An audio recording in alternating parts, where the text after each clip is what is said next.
wong wedok iku kudu duwe prinsip. Makam tuh cinta tuh. Nah, aku mau segantengnya kayak apa ya digebukin mau. Indonesia kena prank sama Lesti. Gile. Lebih gede daripada bayi muang. Kecil ngebohongin orang tua lo. Hati-hati, ntar kena smackdown lagi. Bawa pulang tuh babang ganteng. Semua masyarakat Indonesia kecewa meskipun itu urusanmu. Makanya jangan kau lapor. Kalau tahu ujung-ujungnya damai, tak usahlah kau ribut-ribut ya. Kalau kau kena smackdown, ya diam-diam aja lah. Kau selesaikanlah, ajak makan, ajak tidur. Kalau kau dibanting-banting, kau panggil orang tuamu, panggil orang tuanya, dudukkan baik-baik. Nggak usah diviral-viralkan. Bila saya nyampe juga dia langsung merangkul saya minta maaf. Dan saya sebagai manusia biasa, ya proses salah apapun, insya Allah maaf. Insya Allah, Allah itu kan maha membolak-balikan hati manusia. Kita serahkan semua sama yang punyanya. Haki suami saya, mau bagaimanapun beliau tetap adalah orang tua terbaik, bapak terbaik dari anak saya, insya Allah. Beliau berjanji tidak akan pernah membohonginya lagi. Apakah dia akan pulang? Insya Allah nanti akan, ketika proses perdamaian ini kan sudah diproses secara cepat, insya Allah suami saya begitu selesai prosesnya akan bertemu dengan anaknya. Ukhti, urusan Anda dengan Allah. Kalau yang Anda sampaikan adalah benar, yang pertama tentunya begini loh ya, syarat yang Anda sampaikan kalau itu beban kepada suami, jika setelah menjadi suami maka hendaknya syarat itu bisa saja kita runtuhkan kalau tidak merugikan kita. Misalnya syaratnya nanti tolong belikan ini. Kalau sudah menjadi suami kan rumah suami, jadi bisa saja kita maafkan masalah syarat itu. Jadi tentunya jangan menuntut tentang syarat-syarat jika itu urusan duniawi, urusan hal-hal yang sifatnya adalah kemasalahan untuk pribadi. Maka alangkah indahnya seorang istri yang memaafkan. Misalnya syaratnya tolong, makanya syaratnya tidak disebutkan tadi. Nah, apa sih syaratnya kan begitu? Syaratnya benar enggak?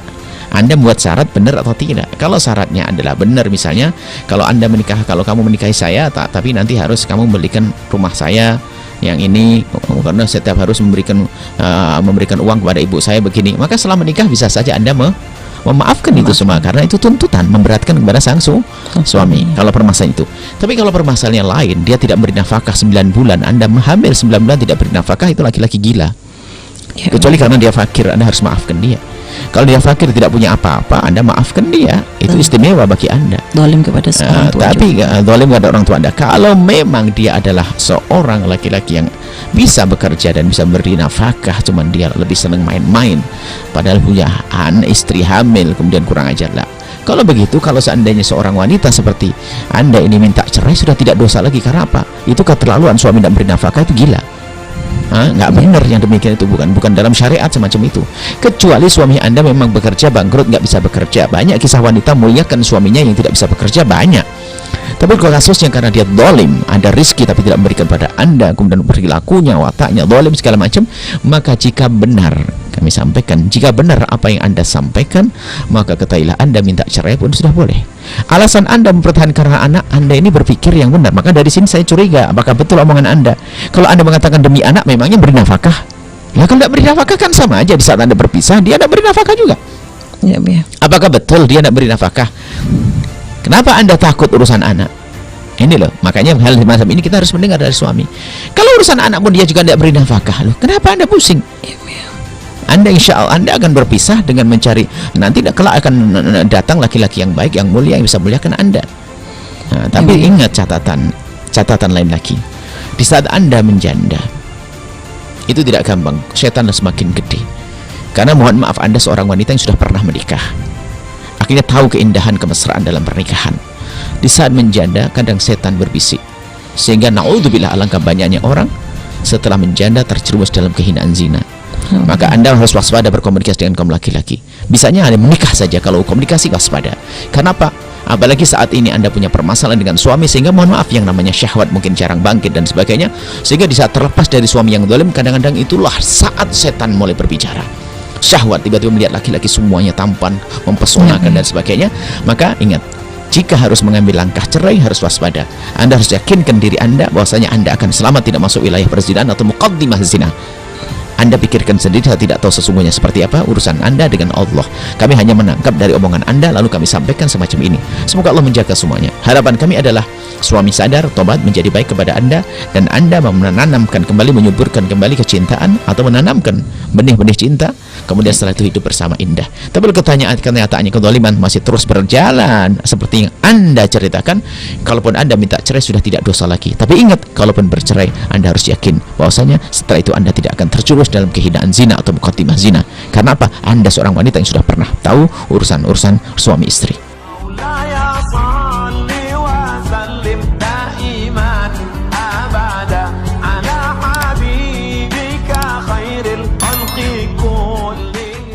Laporan KDRT. Lesti Kejora menjawab pertanyaan soal kekecewaan penggemarnya karena penyanyi itu mencabut laporan kasus kekerasan dalam rumah tangga KDRT yang melibatkan Rizky Bilar sebagai tersangka. Di media sosial, sebagian penggemar Lesti Kejora menyayangkan aksi penyanyi itu untuk tidak meneruskan proses hukum terhadap suaminya yang sudah melakukan KDRT. Kecewa kenapa? Itu kan hak setiap orang masing-masing, jadi kalau saya ditanya seperti itu, kalau saya MAH biasa saja. Ya sudah tidak apa-apa, kata Lesti Kejora usai mencabut laporan terhadap Rizky Bilar di Polres Metro Jakarta Selatan, Jumat 14 Oktober. Tapi insya Allah ini jadi pembelajaran untuk suami saya, keluarga. Supaya hal ini tidak terjadi lagi dan kami bisa lebih baik lagi, lanjutnya. Alhamdulillah kami sudah membuat perjanjian, jadi insya Allah tidak terulang lagi. Pengacara Lesti Kejora, Sandi Arifin menyebut beberapa poin perjanjian damai antara kliennya dengan sang suami, di antaranya adalah tidak akan mengulangi perbuatan dan lebih menjaga Lesti Kejora. Kalau tidak mematuhi peraturan, sampai terjadi lagi, dedek, Lesti Kejora punya hak untuk membuat laporan lagi, mudah-mudahan itu tidak terjadi, kata Sandi. Meski begitu, Lesti Kejora juga enggan menegaskan apakah dirinya akan kembali rujuk bersama Rizky Bilar. Ia hanya menyebut bahwa di antara mereka berdua, tidak ada pisah. Doakan saja, kan sebenarnya tidak ada pisah. Doain aja nggak ada rujuk-rujuk, kata Lesti Kejora. Lesti sebelumnya mendadak mencabut laporan KDRT atas Rizky Bilar, sesaat setelah aktor tersebut resmi ditahan pihak kepolisian dan telah mengenakan baju tahanan pada Kamis 13 Oktober. Pada Jumat 14 Oktober, Lesti Kejora kembali datang ke Polres Metro Jakarta Selatan untuk mengumumkan pencabutan laporan tersebut.